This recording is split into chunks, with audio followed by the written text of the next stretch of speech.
क्योंकि कहा जाता है ये हमारी जिंदगी है, जो जीवन है ये बिना भजन के ही गुजरा जा रहा है।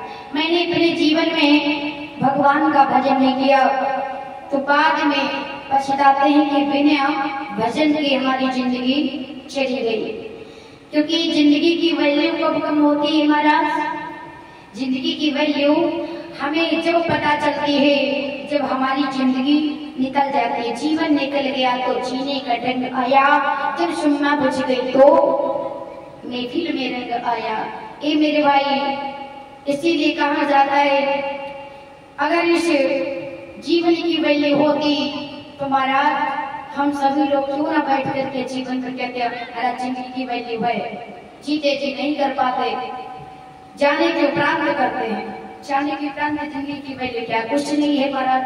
प्राण निकले, प्राण निकलने के उपरांत शरीर को जला दिया, जलाने के बाद रख दिया। क्योंकि कहते जब महाराज इस शरीर की अगर वैल्यू होती तो मरने के उपरांत जला ना दिया जाता, सजा धजा करके रखते महाराज, से अलमारी में बैठा देते। पर काहे का सजाना धजाना महाराज? तो 2 दिन हो जाए कहते महाराज जल्दी बाहर निकालो, एक काम की नहीं रही, जल्दी जलाओ, इसे खत्म करो। इसीलिए महाराज कहा गया है क्या बताया है कि अरे लूटी गई रे, हाँ लूटी गई रे जिंदगानी भजन बिना।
देखा जिंदगी व्यतीत हो गई। मैंने सोचा और सोचते ही रह गया, लेकिन सोचा हुआ हुआ कुछ भी नहीं। इसलिए भैया